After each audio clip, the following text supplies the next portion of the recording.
Hello Team Happy Life Factory. Right, this week, the Spa 24 hour, it's a big one for us all, 4 people per team. Glad to see there's so many of you already signed up to do it.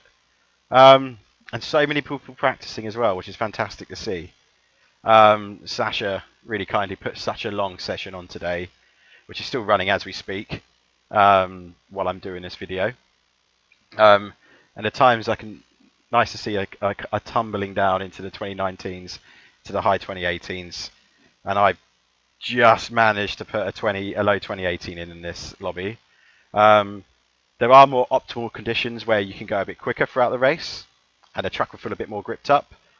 But this is probably going to be the condition and the level of heat in the evenings, which you're probably going to expect. But I found this is a good compromise of what the track surface is going to be like for mainly the average part of the race. So try these lines out. If they really don't work for you, just drop us a message. We'll see what's going on. We can arrange a one-to-one session or an academy session, hopefully before the race. Just to make you aware, the setup I am using is the standard one that Sasha sent out. I haven't changed a thing. I know a few people are changing some stuff or using a different setup, but this one works for me. If you do want to change it, discuss it in your team before you do it. And I do strongly suggest that you try the setup in different track conditions and not just test it in one condition and then go, I must change something, this isn't working, because the track is dramatically different in its characteristics as it evolves and with temperature. So please make sure when you are testing a setup, don't start changing it within the first hour of testing in the one track condition. Try it on a nice green track when it's really slippery, and then try it on a nice gripped up track early in the morning when usually you should have maximum grip. Okay, so what we got here is a full fuel run. I believe if I just go on board, I can see what lap. So this is the first lap after my out lap. So yeah, full fuel. I'll just play this from cockpit view. I'll be quiet for the minute, and then we'll go through the track guide. So let's just put this on cockpit for you all, and I'll just let this play.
Okay, so that was my 2-minute 18-second lap around Spa.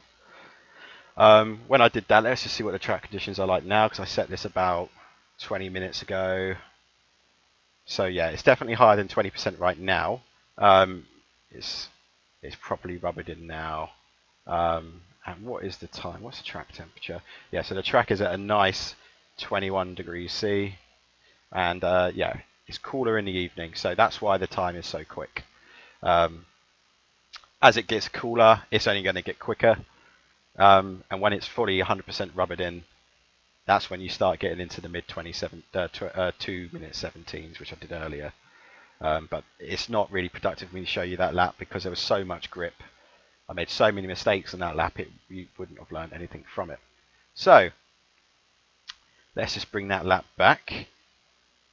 Start from the beginning, and I'll do everything from the outside of the cockpit, so you can see exactly where my car is placed. So let's just bring this fastest lap back. We'll start from the beginning. Just going to rewind it ever so slightly. Okay. So, turn 1. Really nice, easy brake marker to use, which I use, is the dirt marks on the road, and I'll show you them now. But also with Spa, as the sunlight changes, and with dynamic sky, which will be on during the race, your brake points can become very clear and then very faded. So don't rely on them too much. Start getting a feel of where you should be. As the race progresses on and it gets later into the evening, you'll feel these things. But I'll talk about a second brake marker to use just in case, you know, you're caught in a tight battle and you miss it. There's always something else you can use. So it's going to play it to T1. So let's put this in the correct camera for you first. There we go. So I'm bringing the car to the left-hand side of the track. Let's just bring it back ever so slightly. And as always, number one thing, when you're doing a heavy braking zone and you're going into a very slow corner, we want to maximize the braking. So you always get the car set up in a straight line on the furthest outer part of the circuit to open up the hairpin as much as possible to get the fastest possible exit as possible. And the marking on the track I'm using is, I might have to change the camera view for this. Just bring it back forward so slightly. See this dirt on the track? It's usually always here. If not, it's just mid between 150 and 100 marker, or just as the hill starts to incline. That's when I'm braking quite heavily, about 70-80%. Shifting down from fourth gear all the way down to first. You can do it in second, and some driving styles and brake biases that works. Just for me, I like using first because there's so much grip at the moment on this in this track configuration with the low temperature that I can get on the power nice and early in first gear. As a good bit of advice is, as a race goes on, when your rears, if you try double stinting the tyres, is that to look after the rears, you could put it into second, but you will sacrifice the speed going all the way up Radion and Rouge, all the way down the main straight. So let's play it first. So braking heavily. As I go into first gear, I'm getting nice and tight. I could get tighter, but the rotation of the car is nice, and I get on the power nice and early. Let's get rid of that lapse there for a minute. Just going to bring it back ever so slightly. We'll run through that completely. There's plenty of grip on that rumble strip on the inside on the apex. So as you can see, you're turning in very early because there's a lot of camber in the track. So as you can see, it dips in. So we want to get on that. We don't want to hang it out. We want to hang it out as long as possible, but we still want to maximize this camber angles to carry us round and slingshot us out the corner. So let's just bring it back a bit. Okay, so braking up the hill, as you can see, the bottom left-hand side of the screen, really heavy. And as we get down into second and then first gear, We're coming off the brake as we're steering in. We're trail braking deep into the corner. We want all the weight on the front wheels. And as it grips up, we get on that rumble strip, and then we progressively build up the power and we power out as fast as we can. And now you can see the car twitch a little bit. That twitch is good. The car's rotating, but there's enough grip to stop you from sliding. That's what you want. So on the exit here, I'm not putting too much lock on. I'm maximizing the track. And now with the new Spa track limits, you can get 2 wheels off over the line. And that is absolutely fine. If you go 4 wheels off track and you leave the white line on the right hand side, that's when you're in trouble. Before it was a lot stricter, you couldn't do this, but now this allows you to add a couple more kilometers at the bottom of the hill, which has dramatic effects for the amount of speed you can carry at the top. So we bring it back to the right, and I'm just going to play it from here. Gently bring it over to the right hand side, hug the wall in a nice straight line, get the car nice and stable for turning, and then what we want is nice gentle turning, because we're aiming to get on top of this section here. So you're almost using this as an apex, but not that close. Just you want to be here, and we want this kind of line going up. So we're opening up the right hand side so we can stay flat out through the entire section. Okay, this is what it looks like at full speed.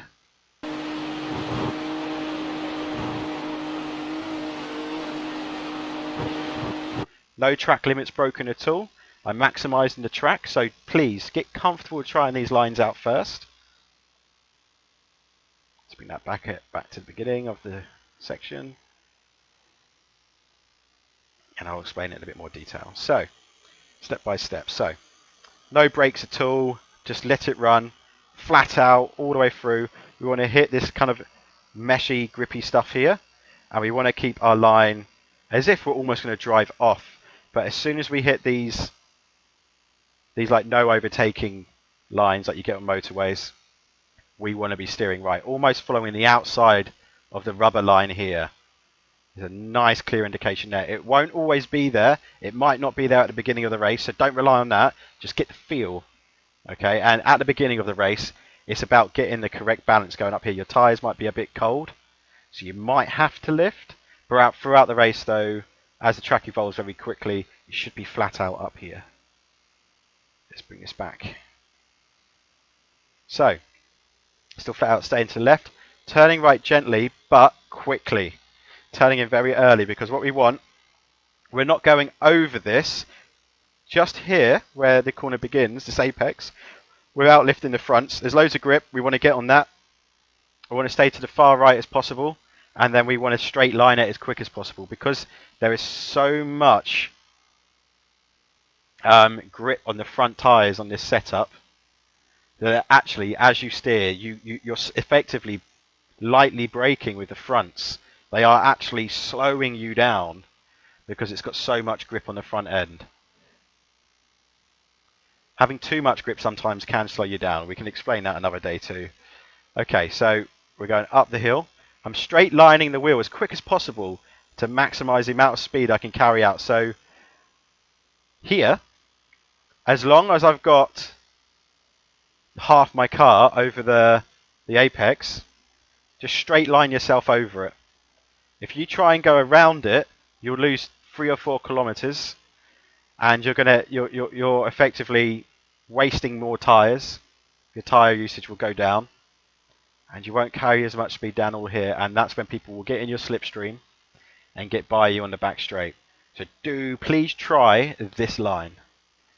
Again, practice, doesn't matter how many times you crash, doesn't matter how many incident points you get, it's for practice. So please keep pushing those limits, because you can't do it in the race, but get comfortable with it. Right, okay, I'm just going to push play. You can see on the exit, again, minimal steering angle here, because again, you don't have to stay on the left hand side of this rumble strip. You can gently go across it, and if you can gently go across it and the car is under this much speed, let the car flow as much as possible. Minimum steering input, maximum speed down the straight. So as you can see, we can get quite far over it. As long as those left wheels are still touching the track, that's very on the limit there, but that is exactly what you want to get comfortable with. And now We're at doing 239 kilometers per hour already, on full fuel. And we're staying in 5th gear down the entirety of the straight. Going into 6th gear if you're in a slipstream, but you probably won't need to. I found even in slipstream, I could keep it in 5th. But, you know, during a race, the train effect can be really strong. And if you're fuel saving, yeah, pop it into that 6th gear. But just bear in mind, you're going down into 3rd gear as we enter this part of the first part of the chicane. So if you're in 5th gear, you've only got to go down 2 gears the time you're turning. If you're in 6th, it's very easy to go in 1 gear higher and forget you're in 6th gear, and you can understeer and get an off track. So just please be aware. So we'll play it slow. Braking just before the line. I'm using the rumble strip on the left, not too much, but there's enough amount of grip there just to open up the entry. And on the brake, I keep the brake on as I'm trailing into the corner, and I want to mount it. I want to get on it. There's plenty of grip there. And as I get on it, I'm back on the power, not full power. I don't want to upset the car. I just want it to flow to the second part. Power off. There's a power off that allows the car to rotate inwards without touching the brake, bringing me to the inside of the corner. And I don't want to get on the power too early because I want to stay like in the middle or the left-hand side of the track on the exit to open up the next right-hander. So as you can see, we're keeping it tight to the left, not on the power yet. And as I can feel, we're going to stay on the inside. Back on the power fully. There's plenty of grip on the rear end. Bring it to the left. And what we're going to do, we're going to use a rumble strip ever so slightly to turn in. Early entry off the power. I came off the power because I was carrying so much speed. If it was a lighter fuel or half fuel, you could just like feather the throttle to get this to turn in, I found. But in these track conditions, I needed to lift completely. Just for a moment, just to get the car to rotate in, to allow it to hook up to the inside of the apex where there's nice low grip. And as soon as, before I even hit that, fully on the power again, because I can use all of the exit now. There's no off track here. As long as you get back on the track early enough, I probably could have used a lot more on the exit, but this just worked for me. You don't want to stay out wide too long because, again, there is some gravel there that will pull you off. Okay, probably the second most difficult corner on the track, I find, as there's a lot of understeer in this corner, and this is a corner which requires what I found after about 40 laps of testing, a 2 apex solution, almost like a what do some people call it? I don't know. Anyway, so you treat the corner like 2 apexes. So we want to actually not stay out wide and turn in late, or keep it tight the entire time. What we want to do, we want to turn the car in as soon as these rumble strips get upon us, just before that. And we're going to brake quite heavily to begin with because we want to get the car slowed down enough so we can keep it tight. But then what we're going to do is let it flow out wide. And I want to play that for you fast to begin with. So we're going in tight, going out nice and wide, and then we're going to cut back for a second apex. Not all the way in, and we're going to get the power nice and early so we can get over to the right hand side and mount the curb so we can get a nice early entry into the next section. Let's just bring that back.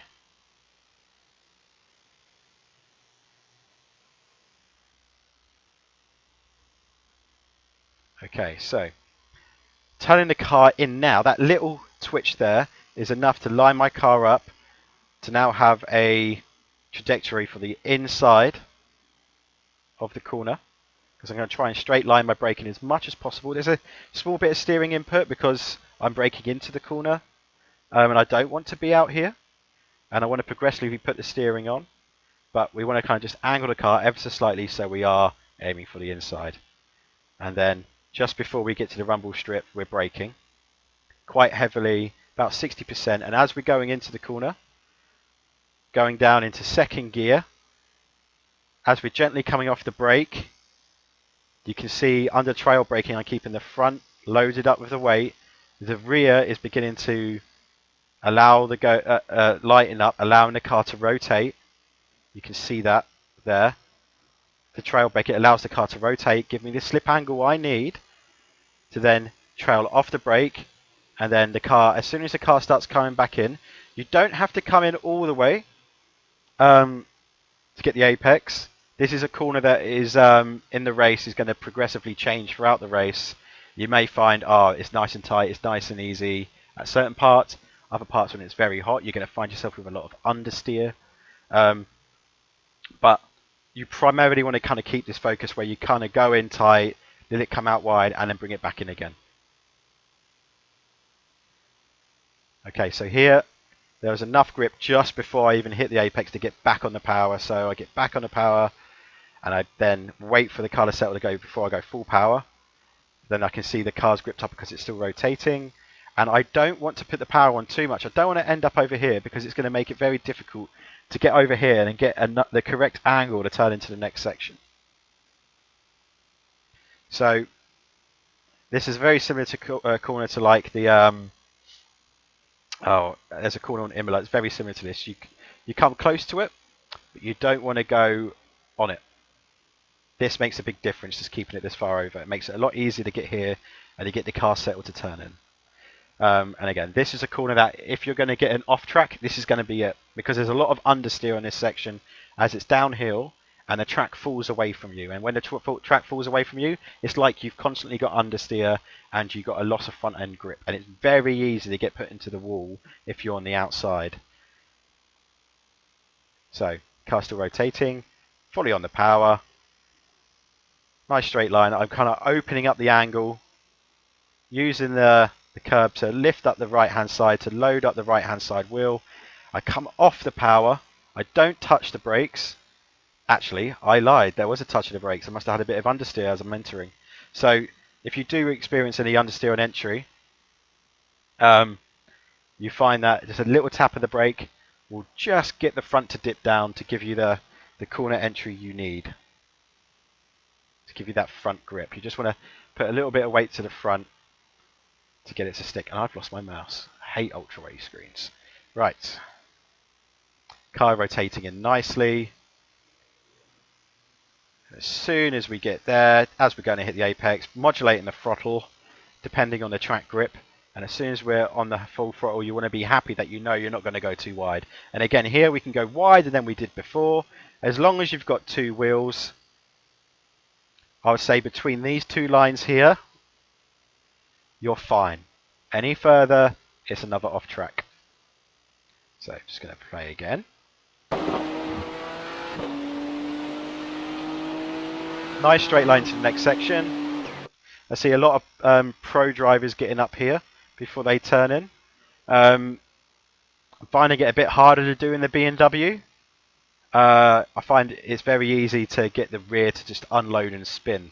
So just for consistency, because I'm not going to do it in my race. You can try it if you want to. There might be a little bit of time there. But it's just not worth the off track or the crash, in my opinion. So we're braking. Let's bring it back a bit. So my brake marker, I'm kind of doing this one by feel. I kind of, at this time of day, which is, let's get the info again. So this is now 9 o'clock in the evening. When I was doing this, it was probably about 8 o'clock, 7 o'clock in the evening. You get these overcast shadows, so I use this.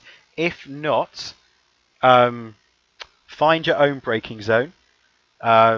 Primarily what you could do is just use a reference point of, I don't know what you could use here apart from the shadows. This is why it's good to practice throughout the time of days. Earlier I was practicing and the shadows were different, but as I am racing and the shadows are changing with the time, I then start adapting my braking lines. Not my braking lines, my braking points.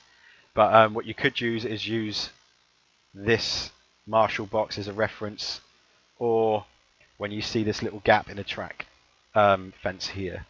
But primarily I do this just on feel. Like as soon as I get close to here and I've run it about a third of the way, I'm hard on the brake. I don't want to come off the brake too quickly either as I'm going into this section, because it's very easy for the car to snap, oversteer and slide.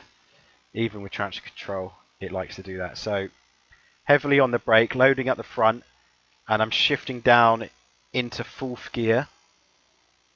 I'm trailing the brake into the corner because I don't want to upset the car. And then that allows the car to turn in. And as soon as I know I can see the car beginning to get that slip angle there, that's when I get back on the power. So that slip angle, as soon as I felt that, I'm already getting back on the power, because I know that the car's got the grip and the slip angle to now get me around the section without the understeer. It's very easy to understeer off this section and have a really bad accident on the exit. It's very bumpy. So I don't try and go too wide here, because I find it's very easy to get off track here still. So as you can see, the car still looks like it's sliding ever so slightly on the rear. But that's exactly what I want. That's the geometry of the setup that it allows you to do when used correctly. Okay, so here I take off the lock, I let the car coast out, maximizing the straight line speed. Again, using all exit that's available to me, because I've got the speed to let the car flow. Again here, when there's no shadow here, brake just before the rumble strips. When there is a shadow here and it's directly underneath this post, this is my braking zone, right here. And I brake very heavy on the entry. And I'm braking deep into this corner. And we're going for like a mid turn in for this corner. So braking hard, 80%. This is a heavy braking zone. But we want to trail off the brake quite quickly as we start putting the lock on. And here, usually, I used to apex here, but I start turning in a bit more aggressively. Sorry, pardon me, as there is a bit more grip on this time of day. And then as I feel myself turning in, I'm already back on the power because the car is still gripping up, it's still turning in. And I can just nip the exit. There is a bump here, but if you go and you're not got too much lock on, it's okay. So I'm keeping to the right hand side to really open up the second part of this chicane. And I'm going to mount it very early on and just let it coast over this section. As I'm going mounting it, I'm progressively bringing the power back up. And the reason why I progressively bring the power back up and don't stump on it is, one, I don't want too much power because it will put the car into understeer again, and we don't want that. Second of all, because I'm mounting the curb, I want to shift as much weight to the right hand side as possible so it doesn't disturb the car. It kind of helps lift and unweigh the left hand side of the car. So when I do mount it, the right hand side of the car is already loaded up with the weight of the car's inertia, which allows me to carry the car around and get on the throttle nice and early on the exit. So as you can see, I'm building up the power as we progressively go through the corner, modulate it until I know there's no understeer left, back on the power, use all of the exit, not too much too early because that isn't off track, but that there is the limit. Bring it back on. And we want to get over to the left hand side, bring it up into fourth gear, nice and early. So when you can shift, you use the engine braking when you shift back down into third gear when you turn into this next section. For this section, I use the outside curb. Again, where's my mouse? I use the outside curb here because it's slightly slanted. It helps me turn in. And I brake gently just before I get onto it. And I'm shifting from fourth gear down into third gear. Second gear is too slow. It would actually cause too much engine braking, and you'll find it will be a bit twitchy on the exit as well. And if you don't get the speed here, it has a dramatic effect onto the next section as well, all the way up the back straight. And because that's uphill, this part is crucial. This is essentially the beginning of the uphill section. So this is fundamental, one of the most important corners on the track. So let's bring it over to the left. I'm braking before I get onto it, going down into third gear, trailing off the brake as we're going in. And as we get tighter into the corner, off completely, and then bring up the power now as it's turning in. Modulate the throttle. You have to modulate the throttle on this track, depending on the conditions. You might get on it and go, There's so much grip. Or you might get and go, the car's sliding. That's Spa. Very much like Imola. The track evolves all the time.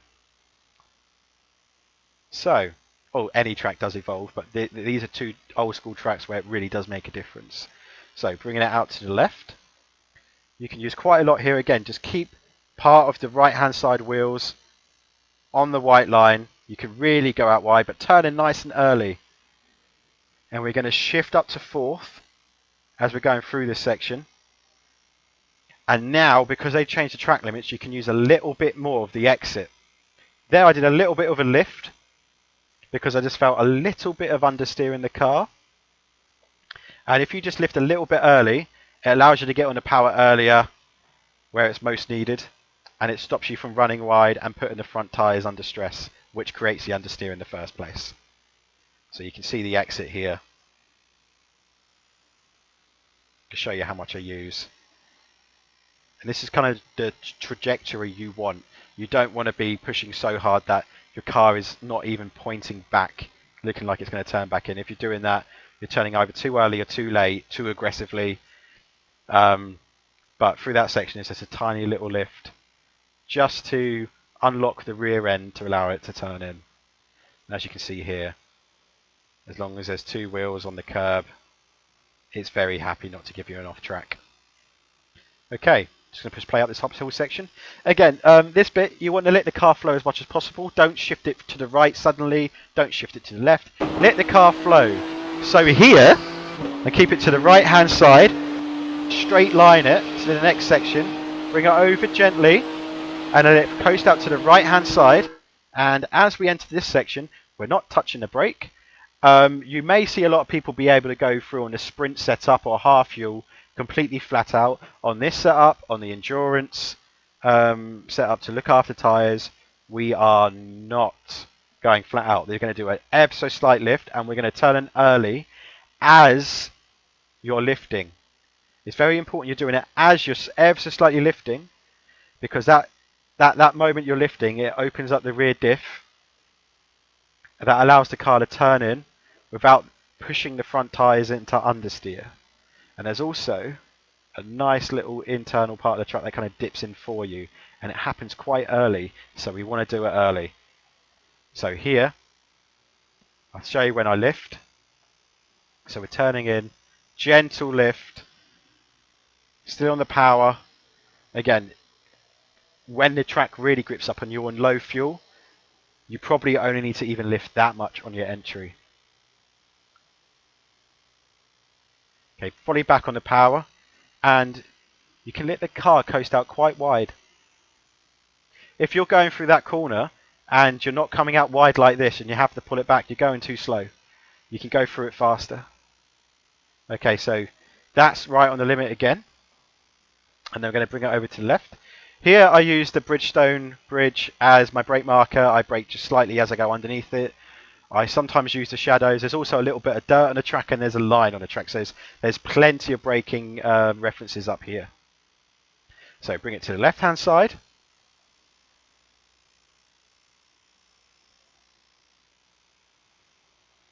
Because we want to try and brake in a straight line again. We're going above 150 miles per hour here. So we're braking as this dirt section here begins, just after the white line.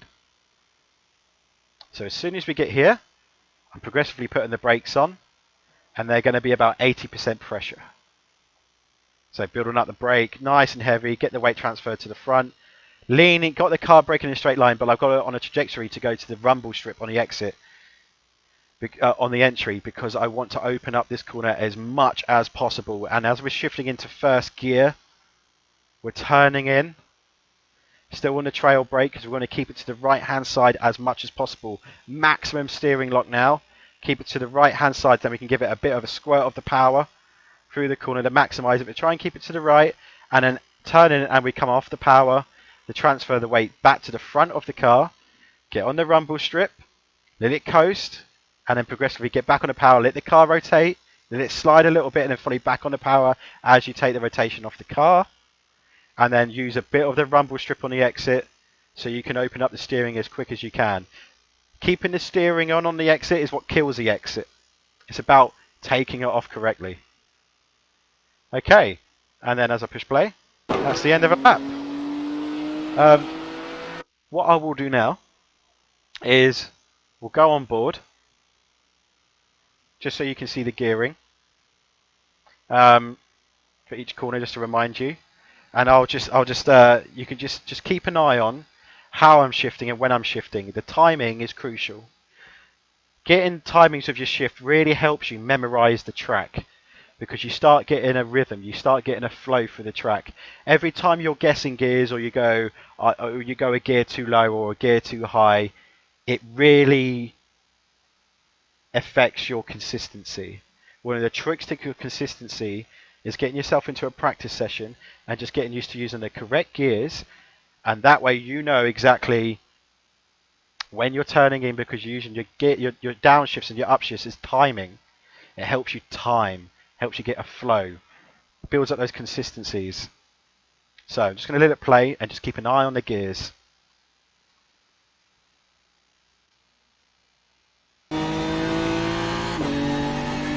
So at the bottom of the hill we're braking, going down 2 gears.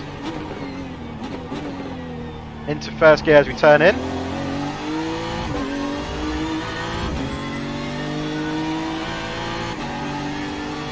As we go up the hill, we're going in 5th and we're staying in 5th all the way to the end of the straight. So quick flick to the right. Straight line it. Use all the exit. Let it gently flow to the left. As you can see, at no point do I hit the limiter in 5th gear. And we're going to brake just before the rubber strip, going into 3rd gear, so we're going down 2 gears, mounting the inside of the chicane and the 2nd, wait for the throttle, stay in 3rd, and then we're going up to 4th gear, and we're staying in 4th, braking hard, down 2 gears, stay in 2nd, up to 3rd, stay in 3rd.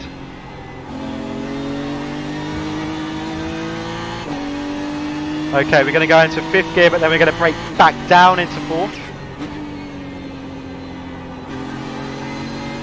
Pull all the way through the exit. Don't shift up early, there is no point. Okay, down 2 gears. 1, 2. Turning in. Stay in 3rd. Up to 4th gear so we can get it turned in on 1 gear down. Help rotation. Stay in 3rd. And now we're powering all the way through. Ever so slight lift here. Back on the power fully. Maximise the exit. Let the car flow to the right gently. Stay in 5th throughout this entire last section. Bring it to the right hand side. Maximise the entry. Slight lift. Back on the power. Maximise the exit. Bring it to the left. As soon as we go to the Bristol and see the dirt, brake. Down 4 gears now into 1st gear. 1st gear on entry. Just pick quick squirt the throttle, off the throttle, get it turned in, stay in 1st, up to 2nd gear. And over the line. And lastly, just so you can all see, I'll play it one more time for you from the far chase so you can see the car really flow through the track.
Okay, so that's the track guide for Spa. Um, just a big thank you from all of Team Happy Life Factory and myself from Simulation Motorsport for everybody who's contributing to the practices, putting the time in, really getting together with their teammates and making this a fun but competitive experience, which we are all enjoying now, and seeing everybody getting quicker. Again, it's always a pleasure to see. Um, so obviously this Saturday there won't really be an academy session because we will be racing the 24 hours, and I just want everybody to concentrate on this.